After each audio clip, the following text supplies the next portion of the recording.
Halo teman-teman, selamat malam. Jumpa lagi bersama dengan Om Ben di hari Minggu ini dalam acara Menyan Om Ben. Tiada yang tak retak, tidak ada analisa yang sempurna. Ya, pada malam hari ini seperti biasa Om Ben akan coba bahas apa yang dapat kita pelajari dari kejadian seminggu ini, dan juga bagaimana proyeksi-proyeksi dari saham yang menarik di minggu depan ini ya. Kita mulai saja. Sebelumnya seperti biasa jangan lupa teman-teman untuk join ke Telegram dari para pencari cuan ya.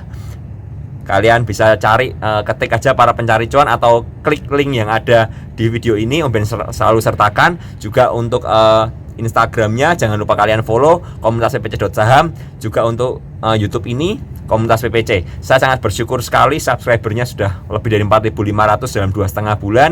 Perkembangan yang cukup baik buat saya dan saya tidak menyangkanya juga. Semoga channel ini semakin berguna buat teman-teman. Kita belajar bersama, kita berkembang bersama. Jangan lupa kalian like video ini, kalian subscribe, kalian nyalakan loncengnya dan share video ini supaya banyak teman-teman yang bisa saling belajar dan saling mengerti ya. Kita mulai saja. Seperti biasa, Om Ben selalu mengingatkan hati-hati adanya akun palsu ya. Karena akun palsu ini berpotensi menimbulkan kerugian buat teman-teman jika kalian tertipu ya. Jadi ini adalah akun palsu di mana ada para pencari cuan satu ya, teman-teman harus hati-hati. Ini akun palsu ya, para pencari cuan satu. Jangan sampai kalian masuk ke dalam grup ini. Nah, bedanya apa sih sebenarnya? Bedanya yang palsu itu selalu menawarkan yang namanya investasi ya. Menawarkan investasi. Om Ben tidak pernah menawarkan investasi untuk grup PPC ini karena kita berfokus pada grup edukasi. Seperti itu ya. Itu yang pertama. Dan yang kemudian yang kedua, grupnya nggak bisa di chatting. Jadi ini adalah grup yang satu arah seperti itu. Jadi kalau kalian masuk dalam grup PPC yang tidak bisa di chatting, itu pasti adalah PPC palsu. Seperti itu ya teman-teman.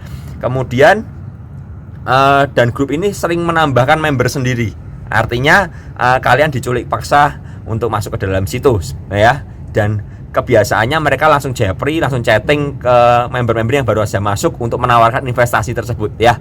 Nah, jadi pastikan kalian join di PPC yang asli, di mana ID-nya adalah para pencari cuan saja, seperti itu ya.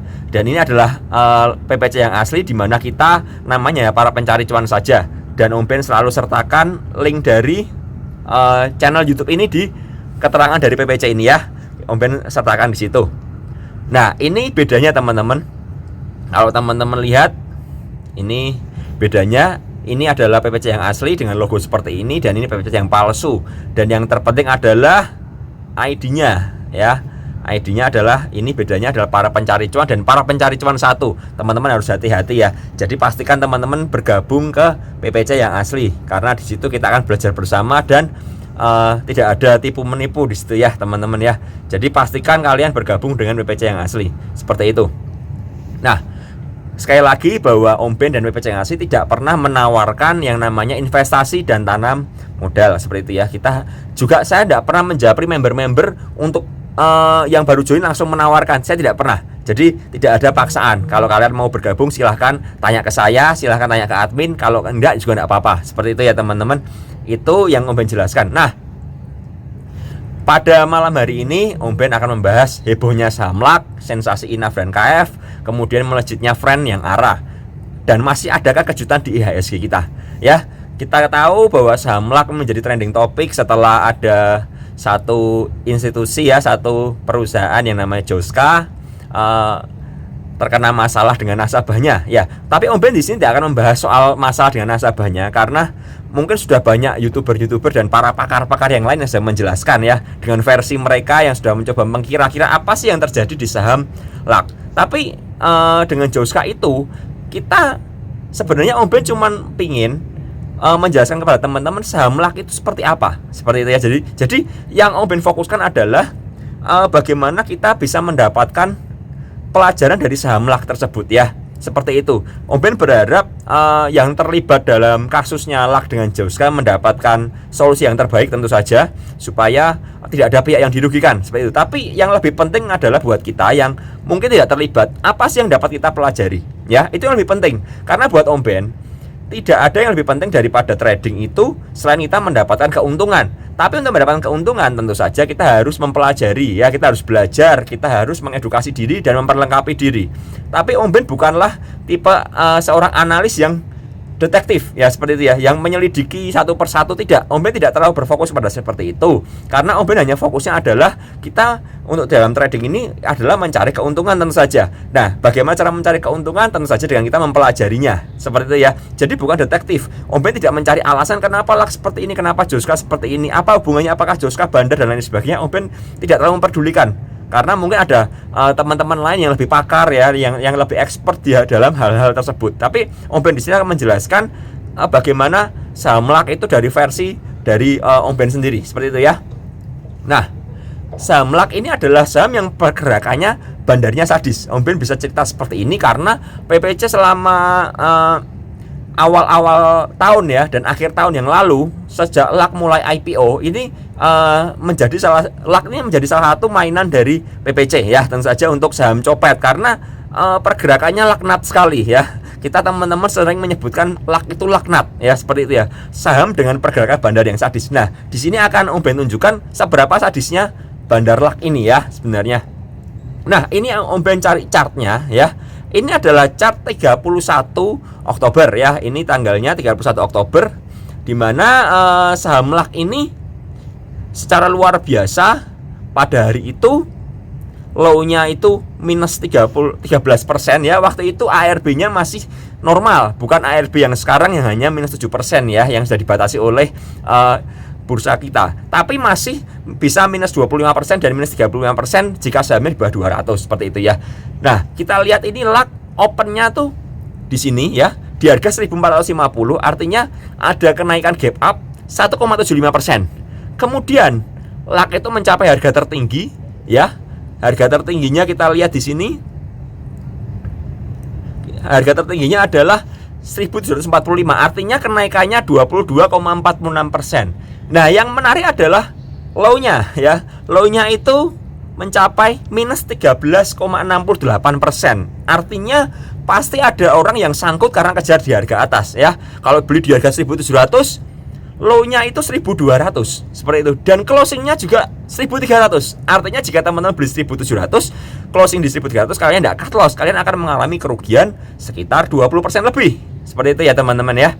Jadi saham LAK ini benar-benar laknat buat kita. Jadi ini saham yang benar-benar volatil ya. Terlihat sekali dari chartnya juga. Ya, chartnya ini terlihat sekali, ini sahamnya sangat volatil sekali ya. Ini kejadian sebelum dimana dia dibanting turun ke harga di bawah 600, seperti itu ya. Kita lihat lagi. Nah, ini di tanggal 5 Desember ya, 5 Desember ini lebih sadis lagi. Karena LAK opennya 484 ya. Kita lihat di sini 484. High-nya itu 580, artinya 19,83%. Kemudian low-nya juga minus 21,9%, dan closingnya di sini di 420 di atas minus 13,22%. Artinya LAK ini sangat volatil sekali dan sering sekali mencari korban ya. Saham ini pergerakannya dari dulu sering mencari korban, seperti itu ya. Nah, teman-teman harus perhatikan ya. Teman-teman kalau memang suka saham gorengan, saya tidak pernah melarang teman-teman bermain saham gorengan selama teman-teman paham saham itu gerakannya seperti apa ya. Kalau buat teman-teman yang baru belajar saham, Om Ben sarankan hindari saham-saham yang terlalu volatil seperti ini, karena ini seperti mesin kasino ya, seperti mesin judi, seperti itu ya, dimana tiba-tiba bisa naik di atas 20%, tapi juga bisa closing di bawah 10%, minus 10%, seperti itu. Ini sahamnya sangat volatil sekali, saham sangat laknat sekali, seperti itu ya teman-teman. Jadi berhati-hati jika kalian ingin mau cari saham ya, jangan cari saham-saham yang seperti ini, seperti itu ya. Sahamnya terlalu bergerak liar. Tapi beruntung kita sekarang di masa dimana IHSG ini dibatasi ARB hanya minus 7% ya.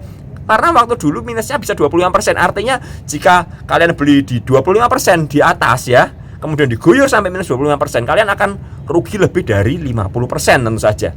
Ini sangat volatil sekali. Karena itu kalian bersyukur buat yang baru masuk ke dalam dunia trading sekarang masih dibatasi minus 7%. Tapi juga ada untuk kemungkinan kalian akan mengalami kerugian besar kalau kalian tidak mengerti dari pola saham gorengan tersebut ya. Itu saham LAK. Jadi saham ini bandarnya sangat liar sekali, pergerakannya sangat liar sekali ya. Dan terlihat ini saham LAK ini juga. Nah, saham LAK ini juga pergerakannya terakhir yang waktu kemarin ya, terakhir ya, kita lihat sekali LAK ini gerakannya liar sekali ya. Dia low-nya di 274, menyentuh high-nya di sekitar 350-an ya. Tapi closing-nya di 322 ya. Ini LAK di hari terakhir kemarin ya, di hari Jumat ya. Nah, ini terlihat ya bahwa opennya minus 1,36%, high-nya di 21%, low-nya di ARB. Artinya LAK kemarin dari ARB lompat ke atas seperti itu ya. Buat teman-teman yang beli di ARB, beruntung sekali kalian bisa jual di harga atas seperti itu. Tapi secara keseluruhan LAK ini masih menyimpan sejumlah potensi menurut saya. Tapi perlu diingat bahwa pergerakan bandar ini sangat liar sekali. Jadi buat teman-teman yang tidak paham dengan saham gorengan, Om Ben sarankan hindari saham LAK untuk kedepannya ini ya, seperti itu. Nah, ini adalah screenshot dari percakapan dari grup PPC ya, Om Ben cari ya. Ini terlihat ya, ini bulan Oktober dan November. Terlihat bahwa teman-teman di PPC juga membahas saham LAK yang sangat volatil waktu itu ya. Terlihat LAK ini benar-benar naik turun ya, gila ya, seperti itu ya. Ini ada yang bilang naik gila-gilaan. Kemudian LAK ARB ya, LAK benar-benar menjadi bandar LAK, bad LAK dan lain sebagainya. Artinya memang saham ini dari dulu memang sudah seperti itu ya. Terlihat ini Om Ben juga bilang jangan mau saham LAK ya. LAK ini liar ya. Siapa yang sangkut dan lain sebagainya ya. Dan LAK ini masih menyimpan sejumlah masalah ya, terutama dengan pihak Joska seperti itu. Jadi meskipun ini saham ini berpotensi untuk digoreng ke depannya, karena saham-saham yang jadi hot topic itu akan menarik bandar untuk menggerakkannya. Seperti karena apa? Ini menjadi trending topic. Pasti banyak orang akan tersorot matanya di sini ya. Seperti ini. LAK ini seperti meja judi, Om Ben bilang seperti dari dulu, memang dari Desember, dari Oktober ya. LAK ini benar-benar bisa ARB, bisa ARA, kemudian closing di kuning, di doji seperti itu. Jadi tidak menutup kemungkinan saham ini seperti mesin kasino seperti dulu lagi ya. Jadi LAK ini menurut Om Ben akan menjadi saham yang masih menarik dan volatil ke depannya. Apalagi semakin banyak dibahas, semakin banyak orang-orang yang bahas ya. Dan juga mungkin ada kepentingan dari pihak-pihak yang ingin keluar dari saham ini akibat kerugian yang dialami oleh Joska. Seperti itu. Jadi saham ini masih menyimpan potensi untuk volatil. Buat teman-teman yang suka dengan tantangan ya, suka dengan uji jantung, uji nyali, kalian silahkan bisa masuk ke saham ini. Tapi hati-hati kalau kalian sampai sangkut ya. Jadi Om Ben peringatkan, saham ini masih menyimpan potensi, tapi juga menyimpan bahaya yang sangat besar. Tapi kembali lagi, beruntung IHSG kita berada dalam posisi minus 7% ARB-nya, bukan seperti yang dulu. Jadi volatilnya masih bisa ditahan dengan minus 6%. Kecuali kalau LAK itu naik sampai ARA kemudian turun ke ARB, itu beda hal lagi ya. Jadi saya sarankan teman-teman, kalau kalian untuk minggu depan ini ke depan melihat saham LAK menari dan lain sebagainya, kalau kalian tidak paham dengan pergerakannya, kalian tidak terbiasa copet ya dan lain sebagainya, Om Ben sarankan jangan main-main dengan saham ini, seperti itu ya. Buat teman-teman yang mau uji keberuntungan ya, seperti namanya saham ini, saham LAK ya, keberuntungan silahkan saja. Tapi kembali Om Ben kasih garis bawah, ini sahamnya sangat volatil dan bandarnya kejam, seperti itu ya. Jadi jangan lupa kalian harus mempelajari pola bandarnya sebelum kalian masuk dalam suatu saham. Om Ben pribadi, Om Ben tidak terlalu banyak memantau saham ya. Dan Om Ben katakan pada teman-teman, di dalam porto Om Ben hanya menyimpan maksimal 5 saham saja untuk Om Ben pantau, seperti itu. Karena Om Ben tidak bisa memantau lebih dari 5 saham karena tidak akan efektif menurut Om Ben ya. Jadi ini pengalaman pribadi. Kalau kalian yang suka portofolio supermarket, silakan saja, selama memang keuntungannya bisa masuk, equity kalian bertumbuh, aset kalian bertumbuh, itu silahkan sah-sah saja. Tapi buat Om Ben hanya main ke saham-saham yang Om Ben bisa pantau dan Om Ben pahami karakternya. Jadi untuk LAK simpulannya, Om Ben katakan masih akan menari-nari dan volatil, tapi kalian harus hati-hati ya. Jadi ini saham ini masih menyimpan sebuah kejutan ke depannya ya. Karena banyak kepentingan di sini, banyak kepentingannya sekali ya. Oke, kita lanjut ke dalam saham yang kedua, INAF dan KF. Sensasi 200% si kembar saham obat ya. Jadi kenapa 200%? Karena INAF dan KF naiknya 200% ya. Sekitar 200%. Ya, kita lihat INAF dan KF ini sebenarnya adalah saham yang memberikan keuntungan yang besar buat PPC. Karena tanggal 9 Juli ya. Ini Om Ben kasih screenshot aja supaya kalian tahu ya bahwa Om Ben itu benar-benar tidak pernah melakukan pom-pom dalam sebuah saham ya. Dari PPC juga tidak pernah melakukan pom-pom. Jadi tanggal 9 Juli ini ya, terlihat ya, sore ya, Om Ben katakan bahwa INAF dan KF itu menarik ya, menarik, silakan dipilih INAF dan KF-nya. Sudah lama saham ini sideways ya. Jadi apakah ini waktu untuk terbang? Seperti itu ya. Dan ternyata apa yang menjadi analisa Om Ben menjadi kenyataan ya, seperti itu, karena INAF kemudian rally ke atas dan akhirnya bisa sampai di harga 2.900-an, sedangkan KF di 3.300-an. Artinya apa? Artinya dari harga waktu Om Ben rekom itu hampir naik sekitar 3 kali lipat, seperti itu ya teman-teman ya. Ya, jadi ini saham yang sangat menarik sekali, dan ini adalah screenshot dari member. Jadi ini bukan screenshot dari keuntungan Om Ben, enggak. Tapi Om Ben di sini lebih kasih screenshot dari member aja, member PPC yang berhasil sabar beli, menyimpan menyimpan INAF dan KF ya. Terlihat ada yang INAF di average-nya ini ya. Average-nya di harga 1063, ada yang KF-nya di 1248, ada INAF di 1140 ya.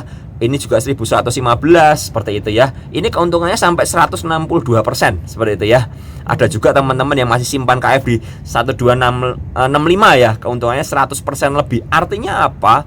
Artinya saham ini memberikan gain yang besar buat PPC ya, seperti itu ya. Ini Om Ben hanya kasih aja. Jadi tapi Om Ben tidak menganjurkan kalian beli saham INAF dan KF untuk kedepannya, karena menurut Om Ben saham ini sudah mencapai potensinya, seperti itu ya. Untuk urusan digoreng lagi dan lain sebagainya ya, saya tidak terlalu, Om Ben tidak terlalu tertarik karena sudah kena UMA juga, jadi membatasi pergerakan dari INAF dan KF, seperti itu ya. Jadi seperti itu. Nah, kemudian yang ketiga, saham Friend and Fire ya, yang akan kita bahas. Saham Friend and Fire, apakah ini kuda hitam baru untuk minggu ke depan ini ya? Kita akan bahas.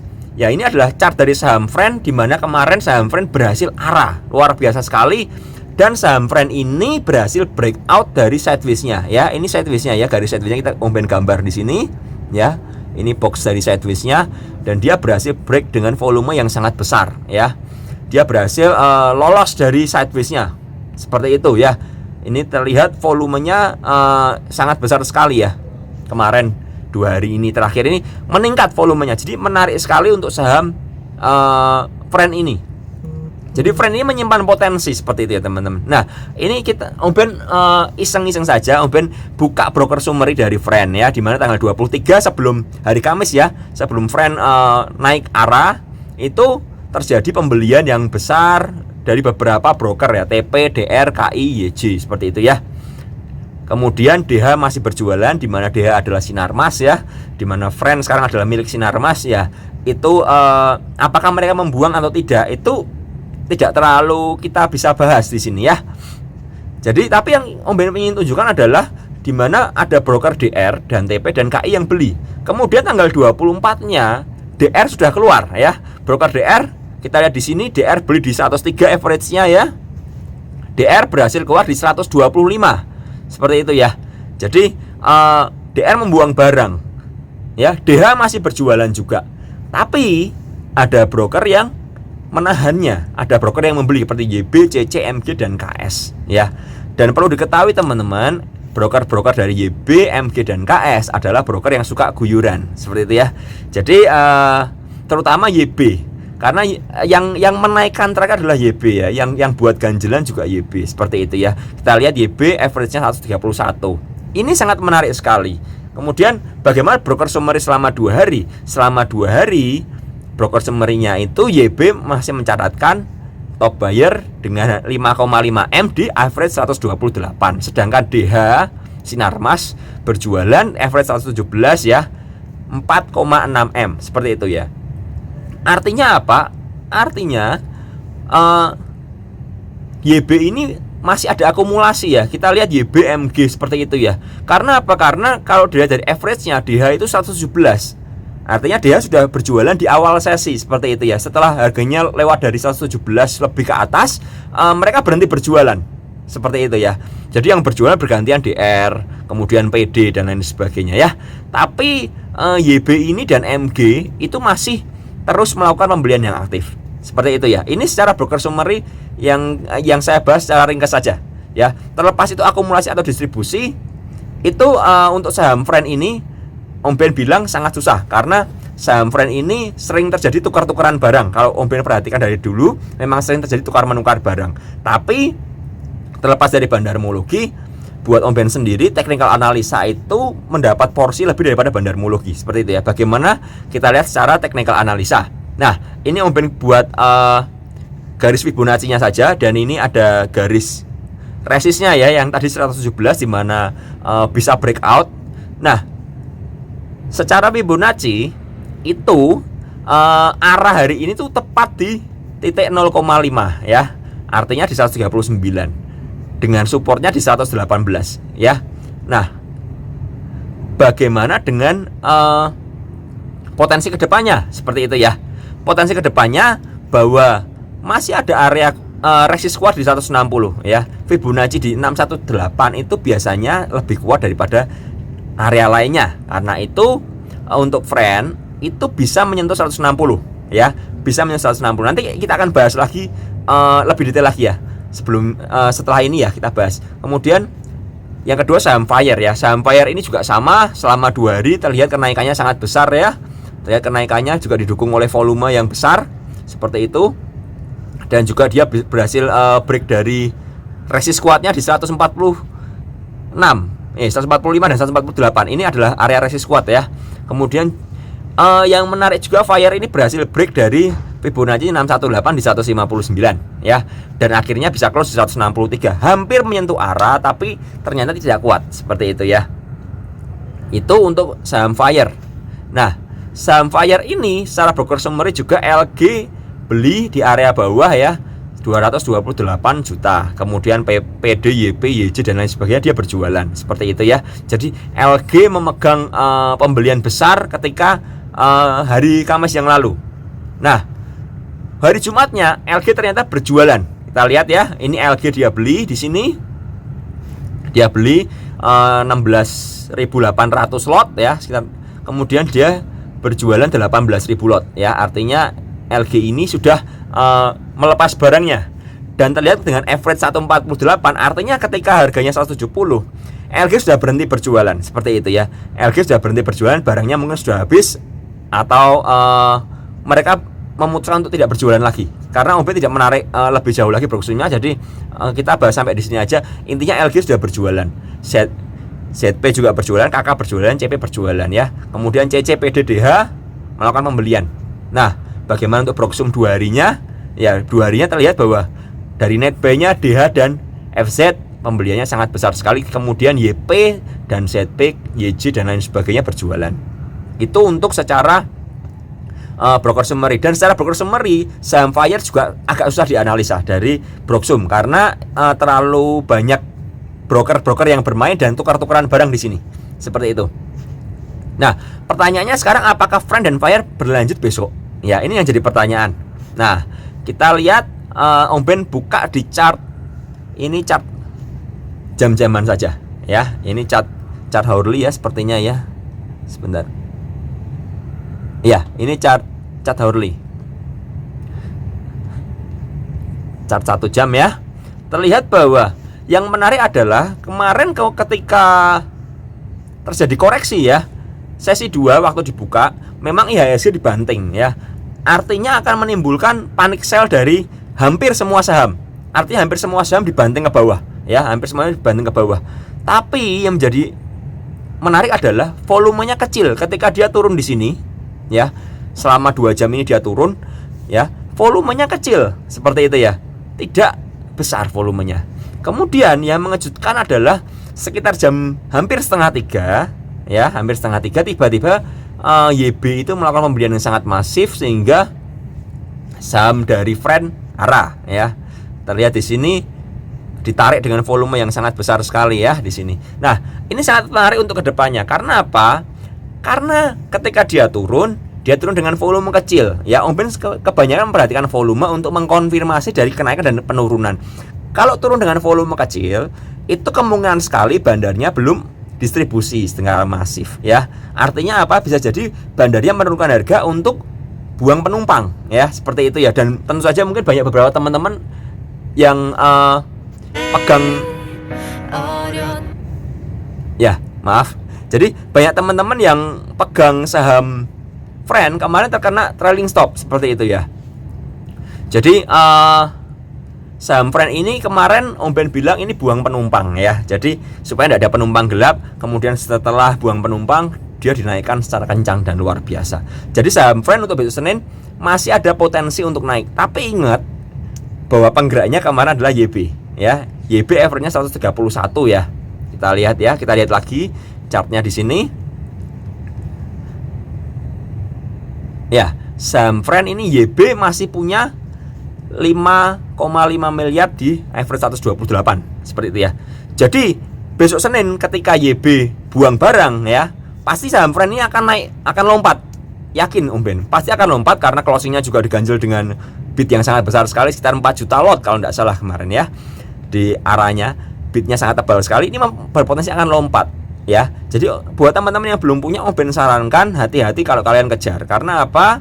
Broker YB ini suka guyur seperti itu ya, hati-hati ya. Kalau broker YB besok di awal sesi itu buang barang, berpotensi sekali saham Friend ini akan anjlok seperti itu ya. Nah, tapi yang menarik adalah kalau kita perhatikan di sini di chart ini, selama saham Friend itu tertahan di area ini ya, resist ini sekitar 131 sampai 134 ya. Selama dia tertahan di sini, ini bisa menjadi titik entry kita seperti itu ya. Tapi hati-hati ARB-nya di 130. Jadi jika dia turun ke bawah dan memantul di titik ini ya, titik ini dia memantul dan kembali ke atas 135, saham Friend ini masih menyimpan potensi yang sangat besar sekali ya. Jadi kembali Om Ben ingatkan, technical analisa di atas bandarmologi seperti itu ya. Jadi secara technical analisa, jika dia turun dan memantul, itu bisa ada peluang untuk entry seperti itu ya. Hati-hati jika dia tidak kuat di atas 135 ya. Jadi buat teman-teman yang ingin masuk saham Friend, itu kuncinya seperti itu ya. Nah, bagaimana dengan Fire? Nah, Fire ini kebalikan dari saham Friend. Karena apa? Karena dia ketika naik di sini ya, volumenya turun ya. Terlihat volumenya turun ya teman-teman ya. Volumenya turun. Ketika dia doji pun dia, ini ada doji ya di sini, volumenya sangat kecil sekali nih. Nah, kemudian terjadi bantingan yang sangat masif di sini dan volumenya besar. Setelah dibanting, saham ini mantul, tapi pantulannya dengan volume kecil seperti itu. Ingat, volume bisa kita gunakan untuk mengkonfirmasi kenaikan. Kalau saham ada kenaikan dengan volume kecil, itu berpotensi false break. Artinya seperti itu, karena volumenya tidak mendukung untuk kenaikannya. Dan bisa jadi yang menaikkan adalah retail. Seperti itu ya teman-teman. Jadi bandarnya hanya ganjel saja dan dia buang barang pelan-pelan.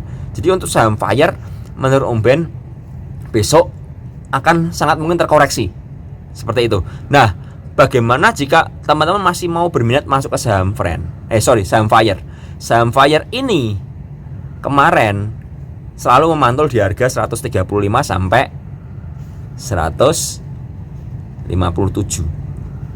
Nah, ini bisa jadi area entry seperti itu ya. Tapi hati-hati sekali kalau saham ini tidak memantul seperti itu ya.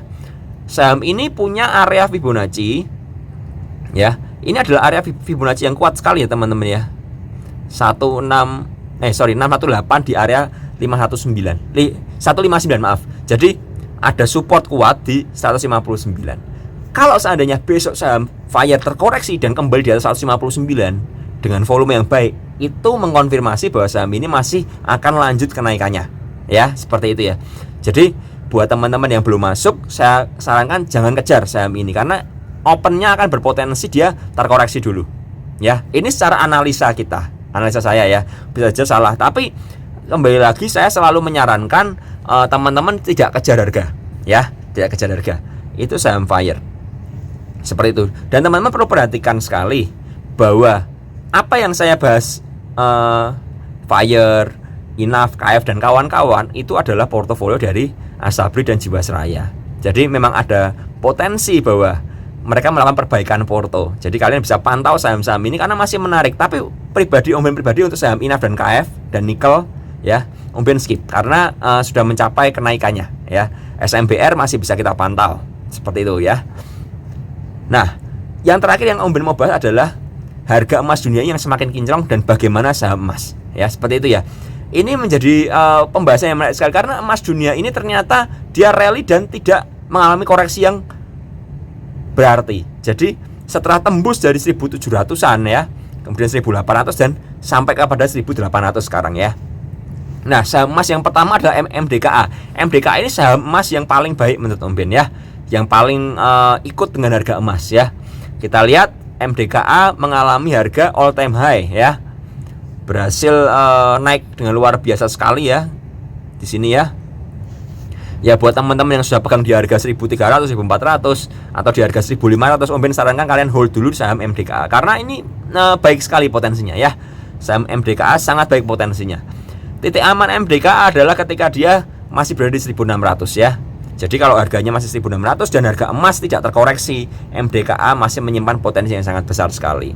Oke, seperti itu. Nah, terlihat di sini ya di chartnya ya, MDKA ini adalah saham yang uptrend. Terlihat sangat uptrend sekali ya pergerakannya selama beberapa tahun ini. Jadi saham MDKA Om Ben sarankan kalian pantau, menarik sekali. Tapi ingat, saham MDKA ini menjadi incaran dari banyak retail. Kalau banyak retail yang ngincar, otomatis bandarnya juga bisa berjualan ya. Jadi kalian hati-hati, jangan kejar harga ya. Buat teman-teman yang belum punya, jangan kejar harga. Teman-teman kalau mau HK pun harus cicil bertahap ya. Hati-hati untuk saham ini. Kemudian saham kedua adalah PSAB. PSAB ini bangun dari tidur panjangnya ya. Terlihat dia dari mulai bulan April ya. April dia terus turun, kemudian dia di mulai Juni ini sideways ya. Mulai Juni ini sideways di sini. Tiba-tiba beberapa hari yang lalu volumenya sangat kencang sekali ya. Seiring dengan kenaikan harga emas, ada big money yang akumulasi, ada uang besar masuk ke dalam saham ini, PSAB ini, dan hampir PSAB ini arah, tapi nggak jadi arah, kemudian dibanting turun lagi, tapi nggak turun dari 220 ya. Dan terlihat sekali bahwa kemarin pun PSAB ini berhasil memantul di harga 218 ya, tapi tidak bisa lewat dari 244. Jadi saham ini masih berada di area konsolnya di 218 sampai 244. Ini masih menarik untuk kita pantau karena harga emas juga masih bergerak naik ya, cenderung sangat powerful sekali. Dan bahkan para pakar memperkirakan emas akan mencapai harga 2000. Tapi kita lihat saja ya. Jadi itu untuk PSAB ya. PSAB ini terlihat masih bagus sekali teman-teman ya. PSAB masih bagus sekali. Untuk area entry bisa terlihat sekali bahwa supportnya di 218. Kalau 218 tidak jebol, kalian bisa entry di sana ya. Kembali lagi, Om Ben selalu mengingatkan untuk entry kalian harus perhatikan area supportnya ya. Sedekat mungkin dengan support, karena kalau sedekat mungkin dengan support, tentu resikonya akan sangat kecil sekali. Seperti itu ya. Saham terakhir untuk emas adalah SKMI. SKMI ini juga kemarin berhasil naik dari tidur panjangnya, tapi kenaikannya itu lebih ke arah dia terkena euforia ya. Kalau kalian perhatikan, ketika PSAB arah, SKMI ditarik kencang sekali ya, ditarik kencang sampai 238. Kemudian ketika PSAB kebuka arahnya ya, artinya diguyur, SKMI ikut keguyur juga. Dan turunnya dari 238 sampai 200. Penurunannya sangat ekstrim sekali. Artinya banyak orang yang sangkut di harga atas di SKMI ya. Jadi SKMI ini masih menyimpan potensi karena apa? Karena ikut harga emas juga yang mungkin volatil digoreng bandarnya ya, seperti itu ya. Tapi saham ini kalian harus berhati-hati karena saham ini yang paling liar di antara saham-saham emas yang lain ya, dari MDKA dan PSAB. Tapi bukan berarti saham ini tidak berpotensi ya. Kalau dilihat dari chart weekly-nya, selama SKMI ini di atas 196 ya, SKMI di atas 96 ya, masih menarik untuk entry. Tapi saham ini lebih ke arah fast trade ya. Kalian harus hati-hati. Kalau saham ini lebih condong dia ikut ke PSAB. Kalau PSAB ditarik naik, dia akan terkena euforia. Seperti itu ya teman-teman. Ya, hati-hati karena banyak yang sangkut di harga atas. Sedangkan PSAB sendiri mungkin kemarin yang sangkut di harga atas sudah lepas, seperti itu ya. Jadi buat saya pribadi, saya lebih condong ke PSAB daripada SKMI. Ya, seperti itu. Ini untuk analisa saham-saham emas ya. Jadi kesimpulan dari video hari ini adalah IHSG ini masih banyak menyimpan potensi saham yang berpotensi ya, menyimpan banyak saham potensial saat ini. Jadi indeks kita itu potensinya sangat besar sekali. Masalahnya bisakah kita spotting dan menemukannya? Kalau kalian bisa menemukan enough ya, kemarin di harga 1000 atau 1500, kalian bisa gain 100% dalam kurang waktu 1 minggu. Seperti itu ya. Itu potensi sangat besar sekali. Tapi kalau kalian masuk di harga atas ya, di harga enough di 2900 atau KF di harga 3300, itu petaka besar buat kalian. Seperti itu. Karena itu kalian harus ngerti di mana support, di mana resist, di mana saatnya bandar mengumpulkan barang, di mana area amannya dan di mana area bahayanya, seperti itu ya. Jadi saran saya buat teman-teman, kalian harus ngerti IHSG ini masih berpotensi, sahamnya masih berpotensi. Tapi kalau kalian salah entry, itu jadi petaka buat kalian, seperti itu ya. Nah, ini adalah iceberg illusion. Jadi teori gunung es, seperti itu ya. Om Ben kemarin mendapatkan menarik sekali. Kesuksesan adalah seperti gunung es, di mana orang hanya melihat atasnya saja. Atasnya indah sekali ya, putih dan lain sebagainya. Tapi orang tidak pernah melihat dasar dari gunung es itu. Sama, orang hanya lihat kalau saham itu naik ya. Orang hanya lihat yang bisa beli di bawah itu cuan gede. Tapi tidak pernah ngerti orang yang menemukan harga di bawah. Itu bisa jadi memang orang itu berjudi, artinya untung-untungan.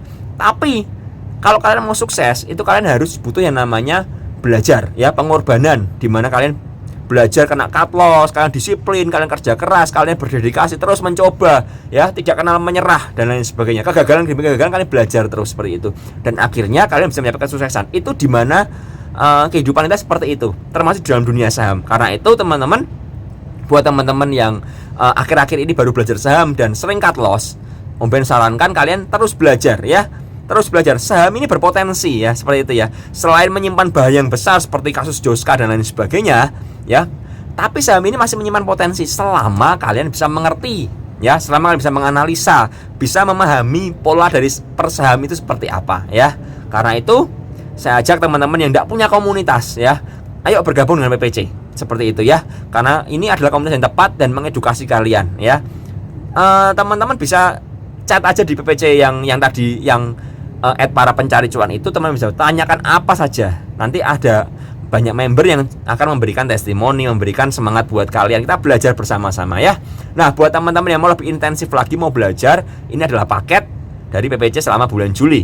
Kalian bisa kontak ke ini ya, ke akun ini. Tapi hati-hati ya teman-teman. Pastikan akun yang ini ada berada dalam PPC yang asli. Seperti itu ya, karena di PPC palsu juga ada akun ini. Ya, jadi kalian harus berhati-hati.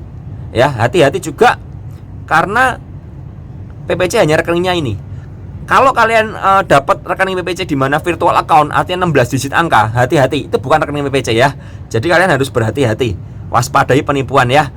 Jangan lupa bahwa PPC ini hanya ini ya, linknya para pencari cuan saja ya teman-teman. Oke, sekian dulu video pada hari ini. Semoga membantu, semoga berguna. Kalau memang video ini terlalu dangkal buat teman-teman, Om Ben minta maaf karena memang Om Ben hanya memberikan penjelasan sebatas yang sesimpel mungkin ya. Karena itu, kalau kalian mau bertukar pikiran, mau bertanya pendapat, silahkan join ke PPC. Kita akan bahas lebih detail lagi ya. Kalau kalian suka dengan edukasi PPC, kalian bisa ikut yang lebih intensif lagi di PPC rekomendasi. Oke, sekian pada malam hari ini. Semoga minggu depan IHSG juga masih kuat di atas 5.000 ya, dan juga banyak saham-saham yang masih bisa menghasilkan cuan buat kita ya. Sekian, selamat hari Minggu, selamat beraktivitas, selamat menikmati minggu depan yang lebih baik lagi ya teman-teman. Tetap semangat, tetap sehat, dan sampai jumpa di video-video mendatang.